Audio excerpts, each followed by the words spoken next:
Hello everyone, I'm Galia Yanoshevsky from the French department. I'm speaking today on behalf of the department, and what I'd like to do today in these next few minutes is to convince you why you should come and study French at Bar-Ilan. Okay. So why the French department? Why come study with us? First of all, because we teach current affairs in French culture, and also because we're involved in the community. So let's see what these two projects are about.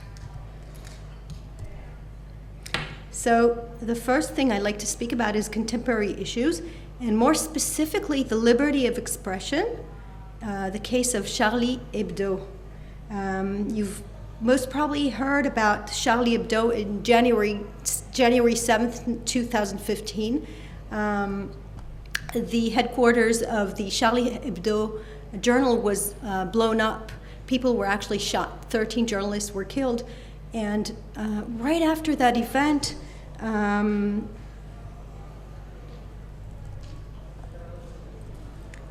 this was what we saw on Twitter. Je suis Charlie, and I'd like to show you how this all came about. What is this Je suis Charlie, I am Charlie about? It's about the freedom of speech, the liberty of expression. The person who drew it is actually a copyright. His name is Ronsin, and this Ronsin guy, immediately following the attack, started seeing on Twitter that the attack has taken place. And he was so upset about it, being a journalist himself, that he immediately conceived this Je suis Charlie, meaning in French, I am Charlie. And Charlie is the name of the journal, the satirical journal. And so my question today is probably, what does this mean? What does Je suis Charlie mean? If I wear it on a t-shirt, what does it mean? Does it mean that I am Charlie, literally? Or does it mean that I identify with something that has to do with Charlie? And what is this something that I identify with? This something I identify with is the liberty of speech. Now, the liberty of speech has a whole history in French culture. Now, I'm going to go back to the beginning of my PowerPoint. And you probably recognize this text that you can see on the wall behind me. This is the Universal Declaration of Human Rights that was partly drafted by René Cassin, a French Jewish man. And this Declaration of Human Rights has one section about the liberty of expression. Everyone has the right to freedom of opinion and expression, et cetera, et cetera. And this has remained one of the basic issues, probably the most cherished ones in France. So some of you can recognize this. This is liberty leading the people. And in the 18th century, Voltaire has already said, just to show you how important it is to defend your liberty of speech. He said, I do not agree with what you have to say, but I will defend to the death your right to say it. So even your enemies have the right to say what they think, what they have on their mind. And this has been expressed often in one of the genres of literature, which is journalism also, which is satire.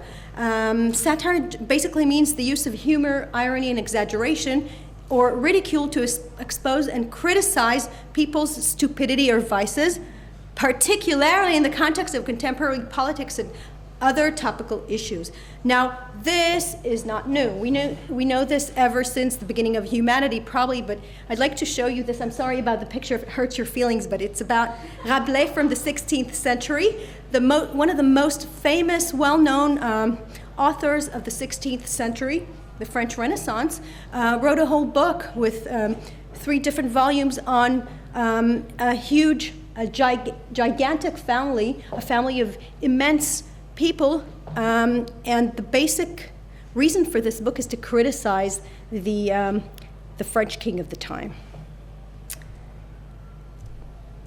And in the beginning of this book, at the preface of the book, he says to his readers, and I'll read the text in English, "Good friends, my readers who peruse this book, be not offended whilst on it you look. Denude yourselves of all depraved affection, for it contains no badness nor infection.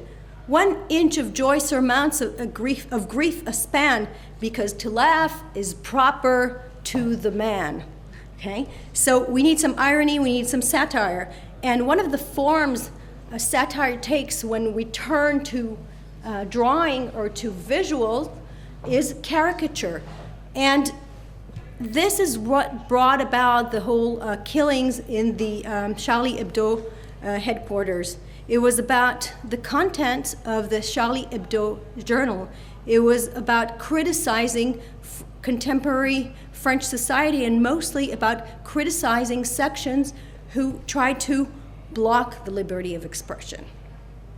And these are just a few examples how they have, as we say in Hebrew, no holy cows. You can talk about, there's nothing sacred. You can talk about or criticize just about anything, whether it be the president, a famous actor, do you recognize him? Religion, or the use of religion, etc., etc.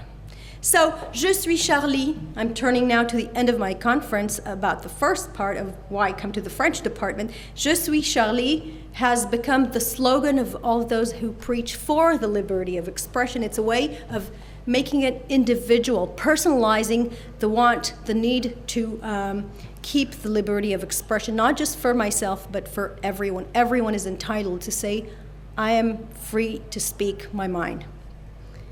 And turning now to the second part of my lecture, remember, why come study French at the French department?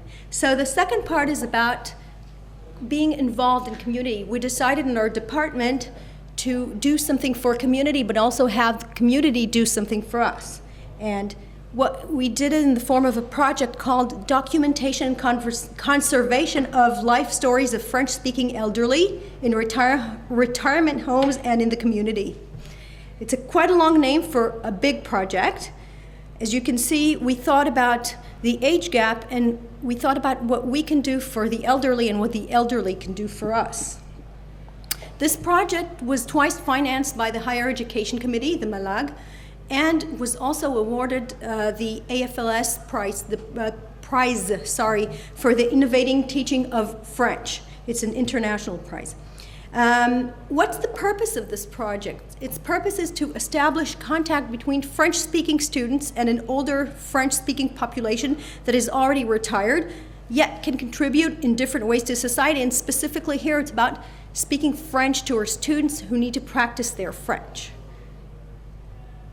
So our students meet with the elderly and practice their French by interviewing them and writing their life stories. The elderly are empowered by offering our students a rare resource, spoken French. Some of our students can read and write French, yet they cannot speak. Others can only speak, but cannot read and write. So practicing with the elderly helps them with their language skills. In turn, our students relieve the elderly from what we dubbed the linguistic loneliness. That it means that none of the staff in the homes actually speak French. And also people who still live in the community, some of them have trouble finding other French speakers. So this is great exercise for our students, but also a way to relieve loneliness for the elderly. And what happens once the students have listened to the life stories are recorded on tape, transcribed, and presented in the form of a brochure to the persons with whom the students were in contact. And then the recorded materials and the text are archived at the Harman Institute of Contemporary Jewry in Jerusalem. So that's our project. And for some of them, that's a really interesting point. It was the first time they have ever told their stories. And some of them have never spoken about it before. Thank you for listening, and please do come to our French department at Bar-Ilan, and you have our email, you have our Facebook account, and our phone number. Thank you very much.